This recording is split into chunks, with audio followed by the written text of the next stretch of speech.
but I'm going to turn the transcripts off. I'm hearing an echo. I've got nothing else going on here. Maybe you can turn your mic off and just turn it on when you're going to talk. I'll try that. Because I'll probably ask you questions. Okay, it's not echoing now, and I'm going to go ahead and share my screen.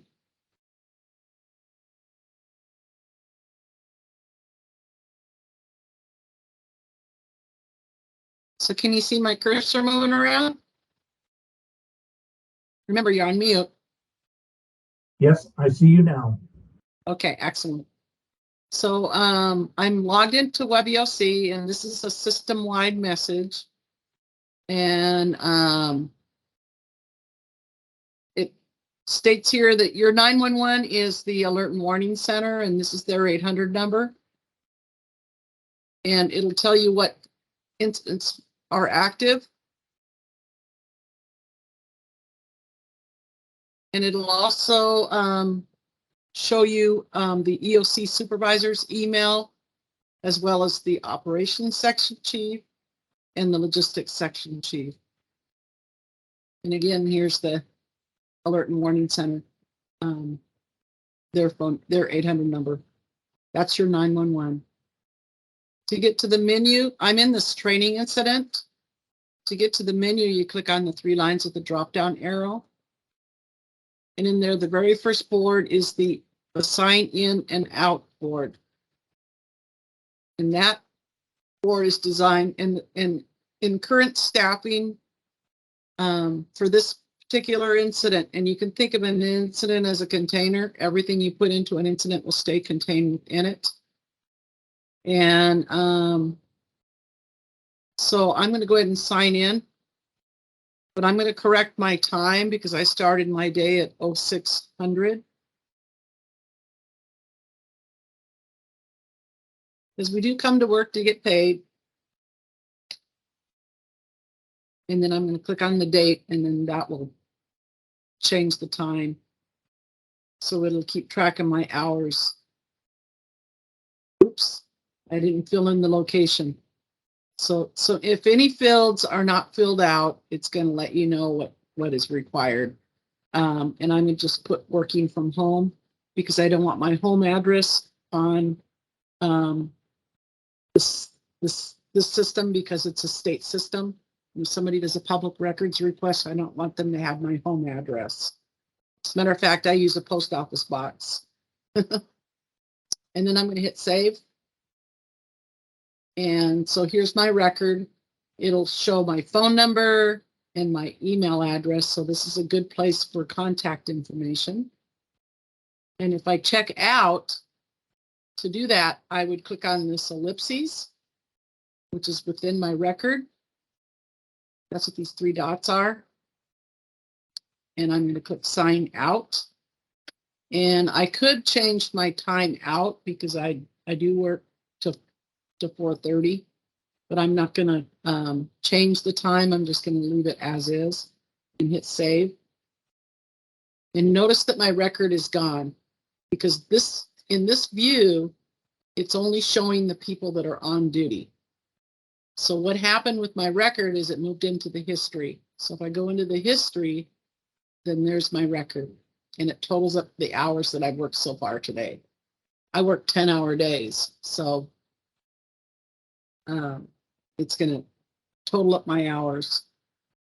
And then I can also continue to edit by clicking on the ellipses if I need to edit it, but I'm not going to do that.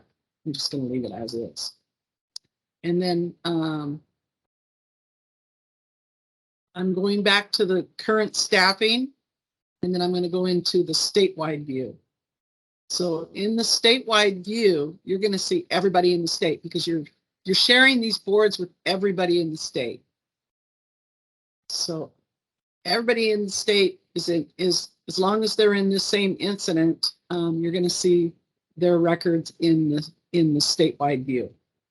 And I'm going to go back to the current staffing.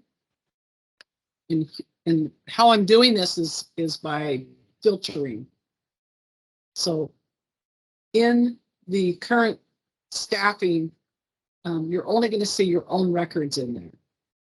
So that's a good way to keep track of your staff hours when you're in an activation. Do you have any questions about the sign in, sign out board? No, I saw that on your YouTube. Now, you did mention something. Somebody asked the question, can you edit somebody else's? And you made a couple of comments. You Number can. one, You can. sign everybody else in before you sign yourself in. Number two, What you would do is you would sign everybody in before you sign yourself in. Because once you sign yourself in, you can't. So when I sign in,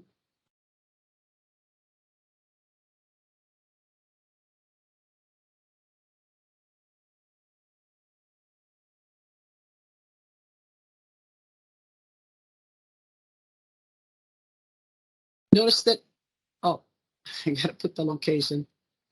Notice that that I do not have I can't sign in again. So you have to, if you're going to sign other people in, you want to do that before you sign yourself in. okay. Okay.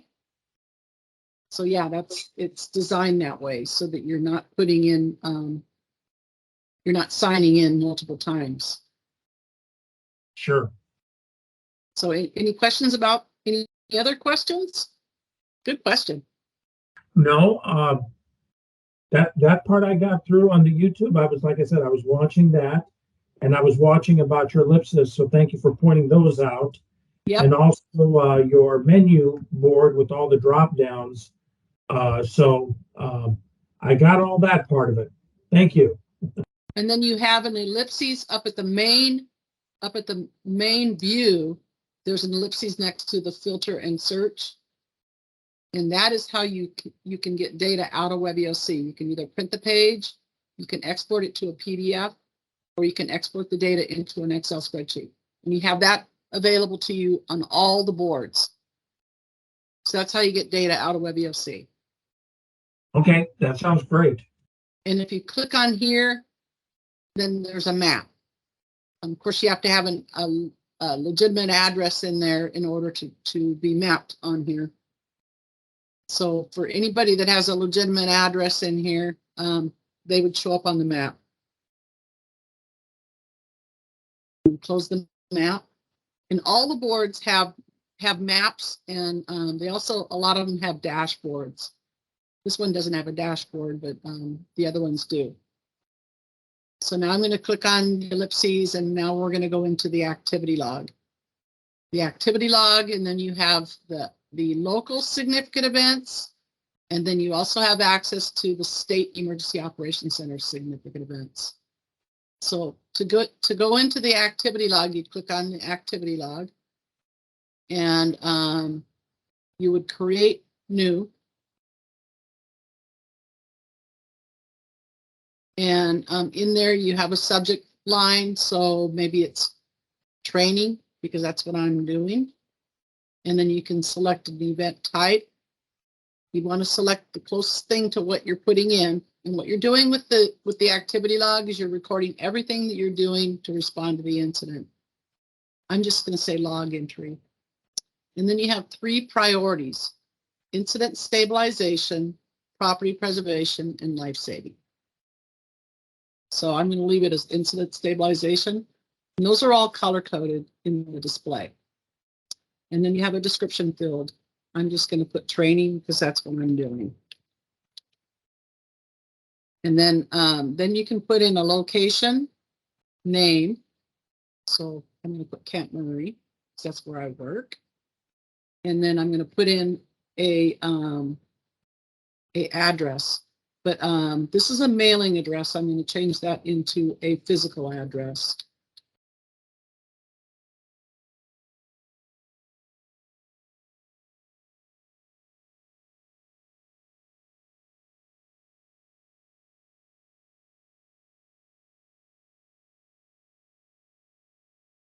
And then I'm going to,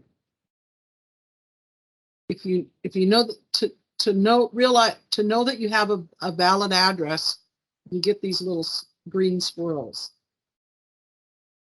and you can map it. And so now it's mapped. Now I'm going to hit save.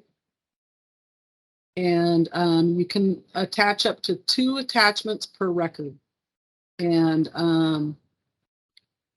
to do that, you would click on, you need to browse for that attachment. And we have OneDrive because we have Office 365. So all of my attachments are in this section here.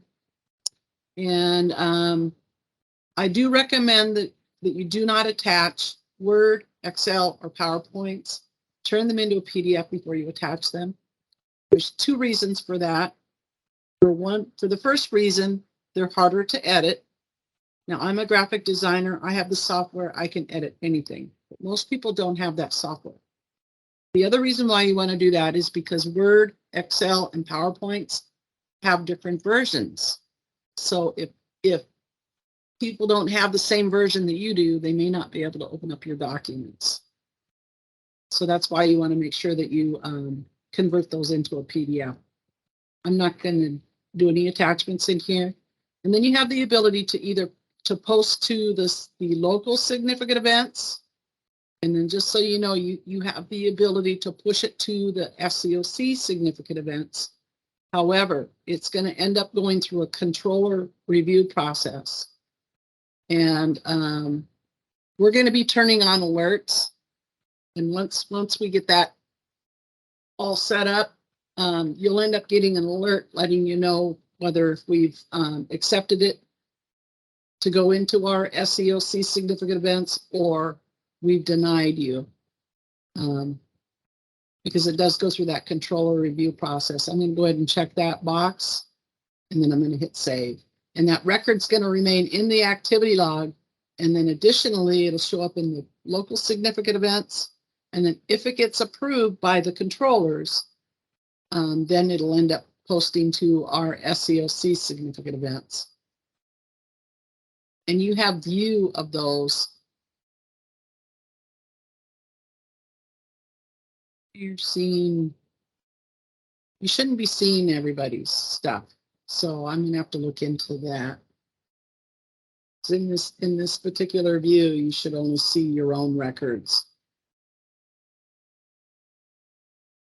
So now I'm going to go into the local significant events.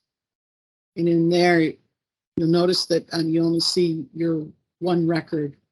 And then it also shows here that the SEOC significant events has not been reviewed.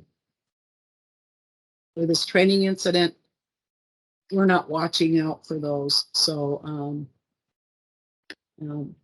that's why it's not going to get approved.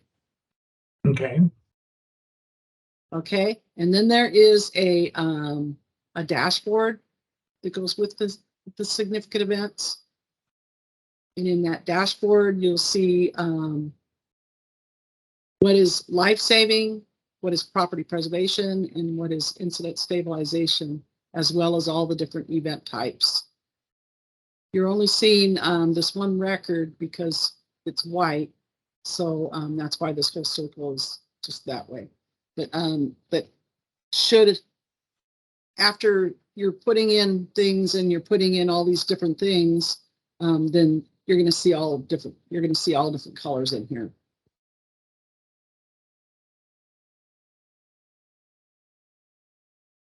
So any questions about the local significant events and this SEOC significant events in the activity log? I don't think so. Not yet, at least. Okay. Okay, then we have the resource tracker. And just so you know, we're going to be introducing a new resource tracker in November. Right now, we're having a little issue with the secondary drop-down list for the level, requesting level, which is the location, and with King County, who has their own instance of WebEOC, and they're connected to us through Web Fusion. And so once we get that resolved, then we'll be introducing the new resource tracker. So there's going to be a bunch more training available that will be coming out for that. because it's a lot better than what we have. Here's the one And if thing. we have time today, I'll show it to you. Okay. So in here, have you been ordering the PPE? I did originally. For your county? I did for about a year, and then it was Uh-huh. taken over by our health department. Okay. So if you are ordering PPE, you want to make sure you're in that COVID incident. And that COVID incident is back at the main display. So if I click on this little drop down arrow, I can close all the tabs. And the COVID incident is this one right here. So you want to make sure you're in that incident if you're ordering PPE. And additionally, to change to that incident, you would click anywhere on the incident, and then you'd hold down the control key and hit an F for find, and a box will open up and you can start typing that incident number in there. So 20-02, and the COVID incident will come up. So you want to make sure you're in that incident if you're ordering PPE. So, so I'm going to go ahead and I'm just going to leave it. I'm going to stay in this training incident and show you to place an order in here. You'd click on the resource tracker and you click on the create new request, and you put in the requesting agency, the county, and then you can drill down to the city or tribe, and then you have to have an tracking number. So that's a required field. So what I would do there is I'd put Whatcom in there. You guys probably don't have tracking numbers, do you? You have your own tracking mechanism? Well, this is one of those things where we've talked about. John has us signed up to use the TRG IAP. So yes, if I were to generate a resource request in there, then that kicks out a number in that system, which I bring over and put into this number. Okay. Otherwise, you could copy our tracking number, which is the year, the month, the date, and then it's milliseconds. It's not supposed to repeat itself. But guess what? During this COVID incident, people generated the orders exactly the same time, and they were able to duplicate tracking numbers. Then you put in the requester's name, phone number, and email. And then for resource requested, if it happens to be PPE, you'd want to make sure PPE gets in there and Whatcom. Otherwise, if it's, like maybe it's a generator or something like that, you'd put that in here. And then you can put in a detailed description of what it is you're trying to accomplish. You need to know what the capability that you're trying to accomplish, not necessarily specific items. And then this would be the delivery information, and we need to have a point of contact for anything that's non-perishable, because it eventually needs to be returned, and then phone number and email, and then we want to know the date and time that you need the resource request. But we don't want you to put as soon as possible, because everybody wants everything as soon as possible. And then how long you need it, the duration needed, maybe it's 2 days, 3 days, whatever that is. And then is delivery needed? You check yes or no, and then fill in the address that it's going to be shipped to. So let me ask you a question now. We're in the flood season, and this is one of the main reasons why we've got to make sure, I know what I'm doing here. If I needed an Army National Guard or a National Guard representative to be in our EOC, then that's what I would put in the resource request. I mean, that's what I'm looking for. A person representing the National Guard, capable of providing defense support to civil authorities. Yep. Exactly. That's what we want. Okay. We would want that in the detailed description. The capability that you're trying to accomplish. Mm-hmm. Okay. Absolutely. Then you have to answer these 4 questions. have all local resources been exhausted? Has mutual aid been exhausted? Have all commercial resources been exhausted? And is the originating agency jurisdiction willing to pay for the assistance? And even if you say no to any of those questions, it does not mean that we will help coordinate. It just means that it's going to end up being a policy decision. I'm going to go ahead and hit cancel because I'm not going to put junk in here. But and then you do have the capability of filtering by county. So if you hit W, you can filter by Whatcom, and it doesn't look like you guys have anything in this training incident. That's okay. But you do have that capability. If we went into the COVID incident, I'm sure you'd have a lot of resource requests in there. Yes, we do. Mm-hmm. And then you do have this disable refresh available to you because this board is really busy, and every time somebody puts something into it, it does a refresh, so it can drive you crazy when you're looking for things. So you can, if you disable the refresh, it's not going to refresh. But you want to make sure you take that off to get the most current information.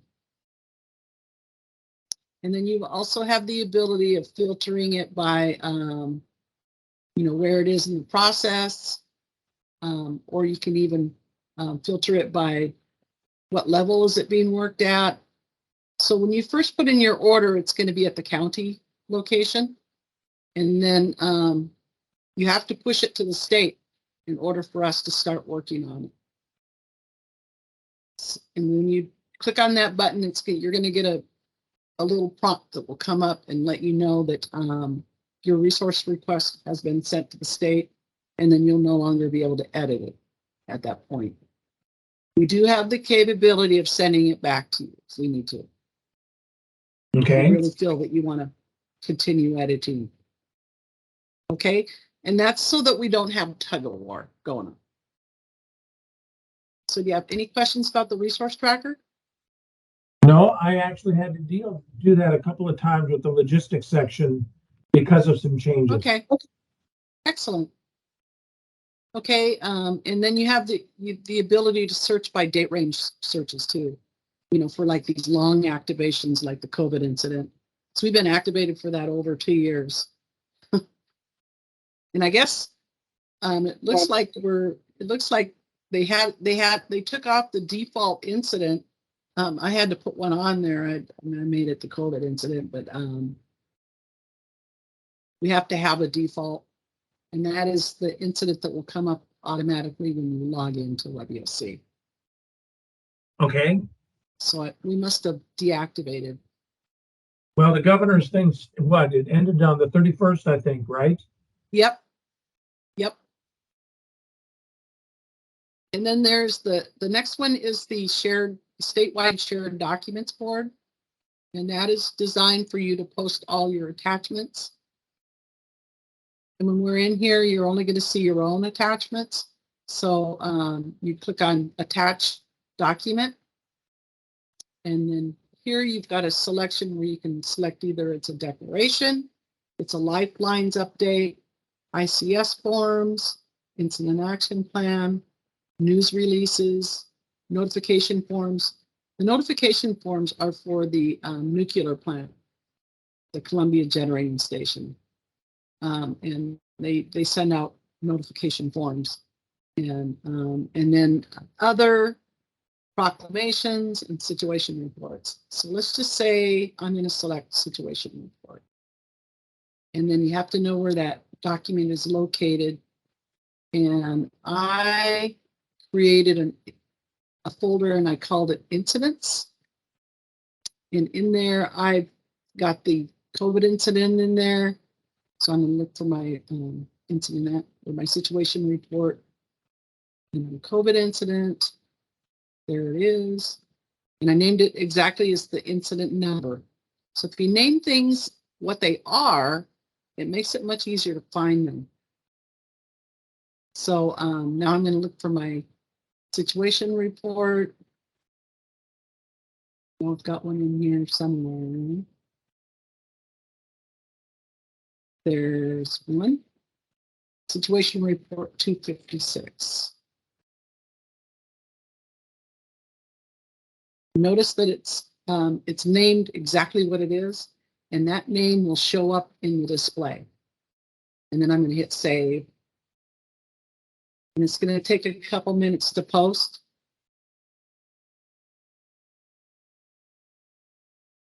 I'm going to do a refresh. There it is.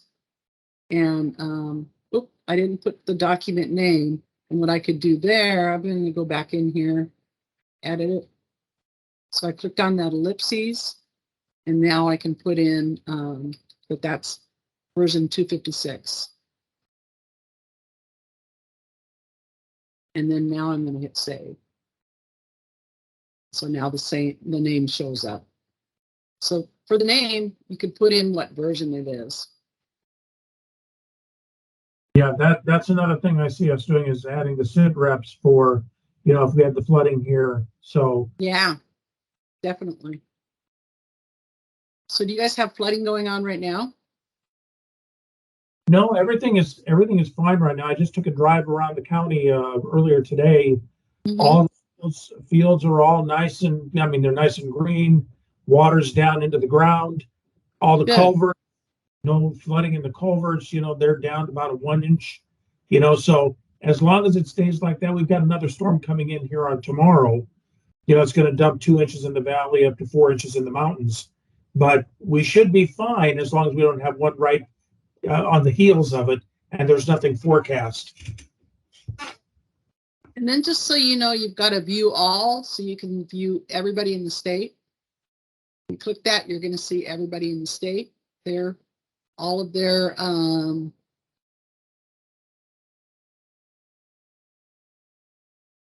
these are all the trainings that I've been doing. I was using incident action plans. So I've been doing lots of training. I bet you have. Yep. I love doing the training. That's a fun part of my job. So any other questions about the shared documents board?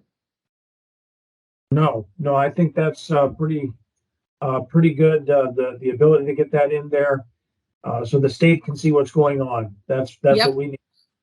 Yep, and we can view all, and we'll see your documents in there. Yep. Okay, so and then the next one is the after action review board, and that board is to capture feedback for corrective action. So all of these fields are all pre-populated, but you can overwrite any of these. And then so if you're putting in something for somebody else, you can put their name in there. And then you can pick a priority, maybe it's medium, and then you can put in whatever the improvement item is, or if it's something that should be sustained, you put that observation in there, and then what makes it even more powerful is the recommendation. And we use this to do all of our corrective action. I'm not going to put anything in here. I'm just going to hit cancel because there's a lot of stuff already in here. And yeah, one thing that we may be adding is the ability to from the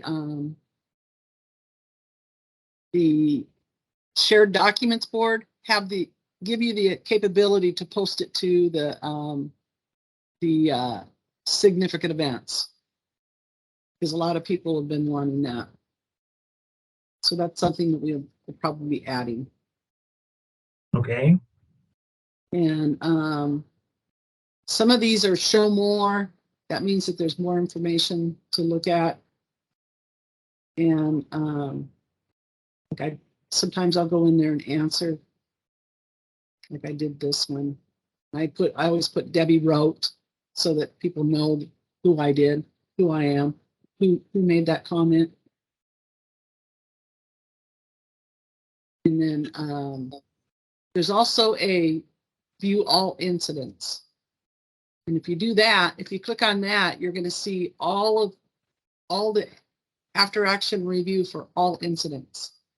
And what's nice about that is it'll list out what incident it's for.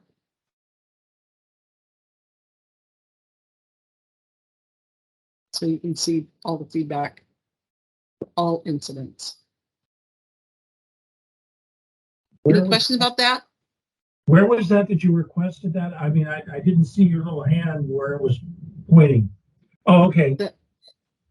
Corrective action, I got that. But when you said view all, number 10, and the reason why you don't see all the numbers in here, because there's more boards that are assigned out for the state than you have assigned to you guys. okay, You also have access to our media monitoring board, which lists out websites for media that the external affairs keeps that up. And we're going to be adding alerts to that board as well to let you know if there's, to let people know that there's new information in there.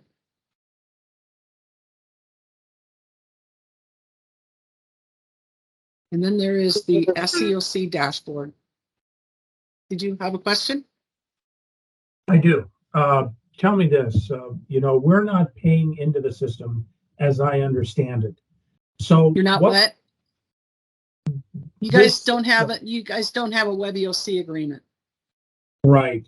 So are we limited then in our permissions and what we see? And I'm just asking that from your perspective then.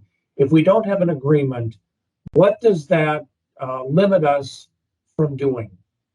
You can't use WebEOC for your own internal use.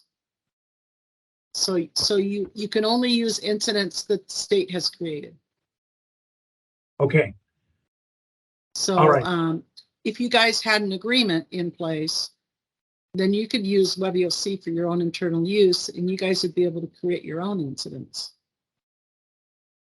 Additionally, you would, instead of just having Whatcom as a position, you would have a list of positions, you know, like for planning, operations, logistics, and so on.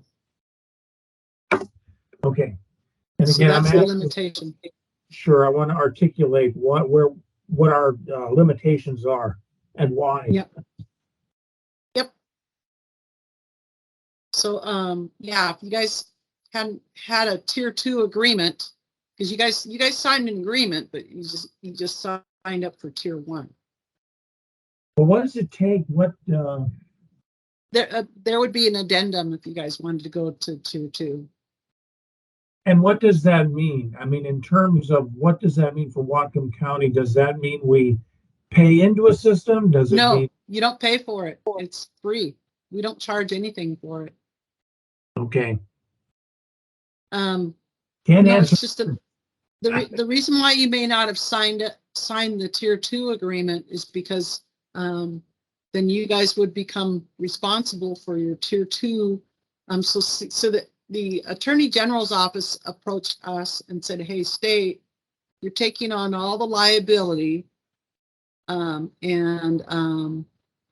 Or, you know, if there's happens to be a public records disclosure request,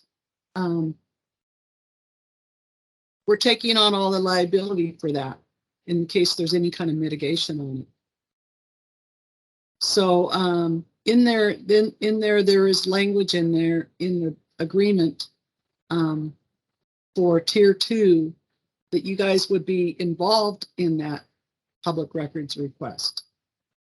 As far as you guys are concerned right now, the state just does all that work. And just so you know, if you guys did sign an agreement for tier 2, then Cynthia Whaley and myself would support you in assisting you guys with pulling the records. And pulling the records is just a matter of printing to either Excel or PowerPoint, or not PowerPoint, but PDF. That's how you do that. Okay. Okay. Does that make sense? It does. I mean, that's I think one of the things, we use this TRG IAP, and obviously we can do that, pull that from there, but we're managing another system at the same time. That's one of those, we go round and round here sometimes on this. Yeah, I guess you guys have somebody that owns a system that who comes in and supports you guys in your EOC. And that is why you guys haven't signed up for the tier 2. Well, it's true that they can come in and support us, but it's not free either. So, there's a price. Oh, I didn't know that. I didn't know you guys were paying for it. When, That's interesting. when you're asking them to deploy people up here, then it changes the things a little bit. Yeah. Mm-hmm. Okay, so then there is also a food bank staffing efforts map.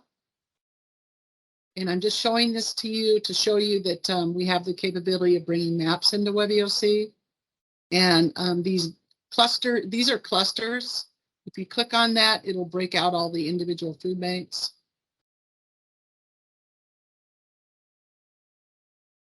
Okay. And this one's red because it's closed. That's why it's red. And then just so you know, we can turn on the bi-directionally, so it'll open up the board from the map. So you have the capability of editing from the map, because you can click on that little box and it'll open up the board. So we do have that capability. And then the board for that is in the situational awareness menu. Or no, maybe it's the infrastructure menu. It's in the infrastructure menu. And then we have some menus. Why we set up these menus was to clean up the board menu, the board lists. We have way too many boards in our list. So we moved the infectious disease community impacts tracking, where the Department of Health keeps that up. And then they have the infectious disease case summary by jurisdiction. And then we have a infrastructure menu. I'm going to close that. And then we have an infrastructure menu which has damage assessments. And if you guys need the capability to write any of these, you can send me an email and I can give you that ability. But right now, you guys can't write to it. The distribution sites, which are pods, which they pass out during a disaster, they pass out stuff. And then there's a facility status board, a road closures board, which you guys can write to. So you can open up your road closures in here by clicking on create new request. And you put in the city. If the city is not applicable, you would check the not applicable, and then you'd be able to select your county.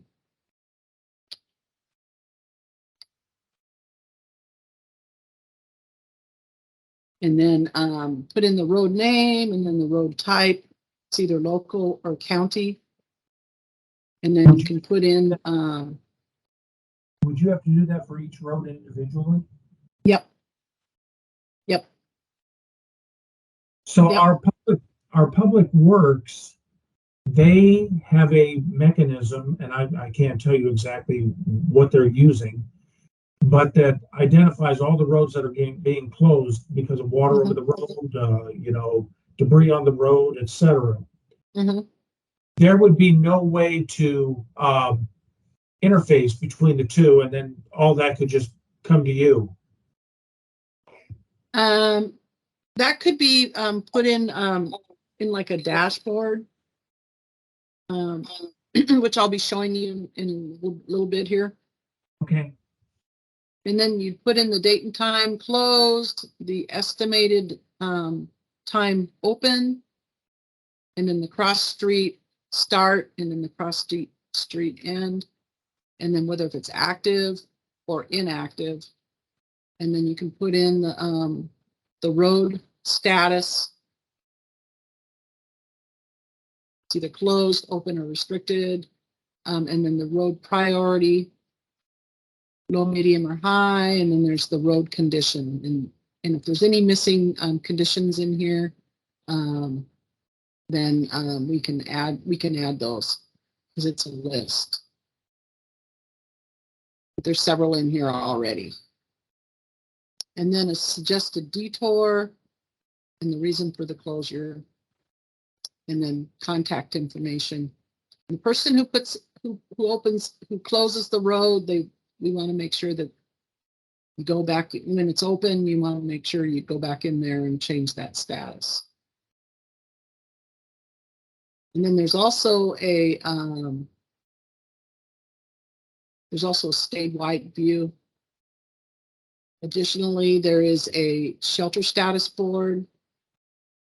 So you can open shelters in here, ones that are locally managed. And we are feeding this information over into the dashboards. There's a dashboard. So these are all the different things that, all the capabilities, the occupancy, the capacity, and availability.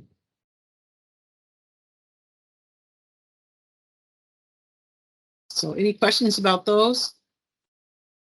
And then we have the situational awareness, which there's a statewide local EOC activation status, which you can write to, but you don't need to because it's already, your location is already in here. So if you go into the filter and search, and go into search and just type Whatcom in there, and then apply, and then dismiss this search, and then there's your location right here. To edit that, you would go in and click on the ellipses and click edit. And this has John Gargett in here as the main contact. And then you can put in there whether if you're monitoring, partially activated or fully activated, and what incident number it is for. And then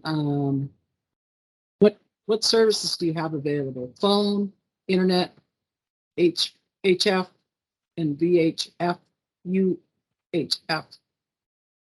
And then you can put in activation details and whether if your state agency COOP plan has been activated.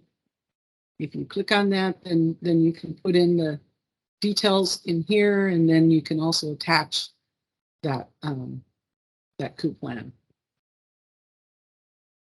So in an event, Debbie, it sounds like this. It sounds like you need a couple or three people that are really dedicated at the council, entering data into WebEOC.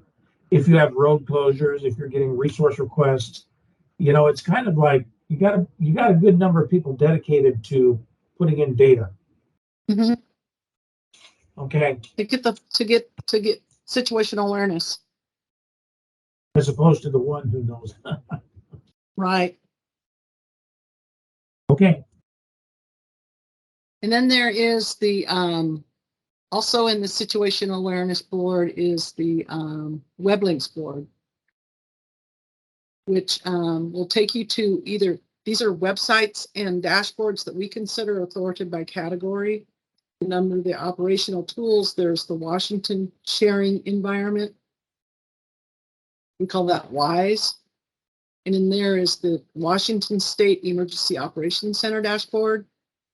And these are live feeds that are coming in. And the first one is wildfire. And you can click on any of these and it will give you the details of that fire. So this is the Chilliwack Complex fire. Discovery Acres, it's just one. Okay. And then you can look at all the details for that. This one happens to be the Bolt Creek fire, which it's 10,095 acres. And all the details for that. Happens to be a type 4 incident. And that's in Skycleanish. Got it. And then there is the DNR wildfire intel. I'm not going to click on all these tabs because you have access to this anytime. And this is all incident independent, and it is all live data coming in, and it's maintained by the source. So it's not something that we maintain. It's maintained by the source. And then there's the safer flood and hazard viewer. I'm not going to click on all these, like I said. Air quality, weather, earthquake, which I'm always surprised at how many earthquakes are going on in our state. There's even a couple in Whatcom. And if you click on those, it'll tell you how many what the magnitude is and the depth and all of that detailed information.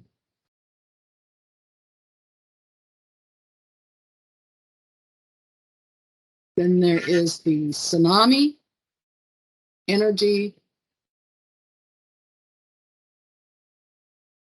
and this will track all the way down to the meter. So if you click on any of these, it'll tell you how many meters are affected. Three meters are affected in this particular one. Total measured served 511. So it even tracks down, it'll track down all the way down to 1 meter. Okay, okay. Then there's the WASDOT real-time traffic. And this is kept up by WASDOT. It's a feed coming in from them. And if you click on any of these, it'll give you the details of that. Tell you what's going on there. And then there is the one-stop shop traffic, which is a crazy map. And these are all the cameras, WASDOT cameras, but not even all of their cameras because they have more cameras than that they don't share all their cameras.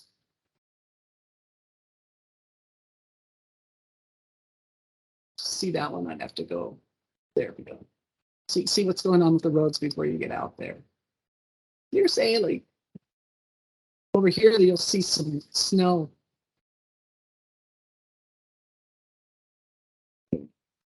Well, after tomorrow night. What's that? Have you guys gotten any snow? Some snow after tomorrow night. Really? In Whatcom? Yeah, a storm system is supposed to bring in like 6 to 10 inches, I think, is what I saw. Wow. I saw snow earlier. But that's up at the ski resort. I mean, it'll be all rain down here, but you know, they're getting all excited up there at the ski resort. So you guys have a ski resort up there? Yes, Mount Baker has a ski resort that it runs from the 3,500 up, I think to the 5,000 foot level, something like that. Mm-hmm. Yeah, I saw snow earlier. Seeing it now.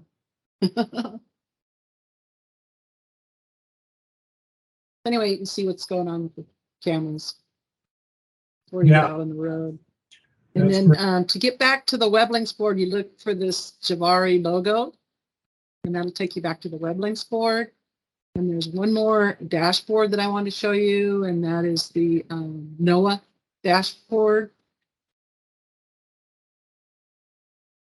And they have multiple tabs in here. And the best thing to do here is to get zoomed in on Washington State.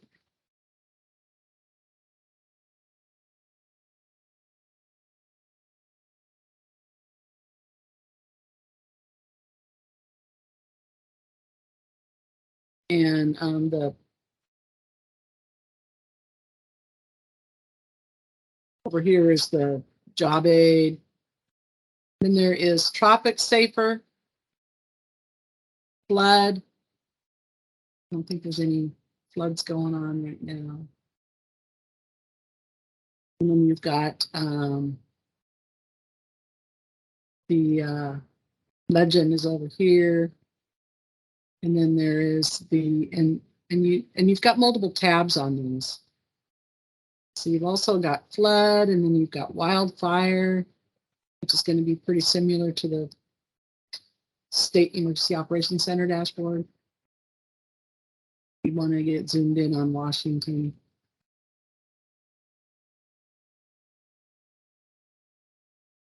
The same fires. If you click on any of those, it'll give you the details of that. And then there's looping radars, watches and warnings, and then the latest weather graphics. So, and then there's other tools in here like the retail gasoline sales. Because right now, gas is highway robbery. So you can check out pricing, the best prices in here. Gas Buddy and Shell stations and so on. Yeah. All right. Any questions about WebEOC? Well, Is this helpful? When you sent me the email with my login information, you talked about going to the training. And when I went to the drop down or looked at the incidents, that particular one didn't show up in my drop down menu. So I was just this curious. One right here? Yes, I did not see that when I logged in. So did you hold down did you click on the incident and hold down the control key and hit an F for find? And then you have the box here that will open up and you can start typing that incident number in there.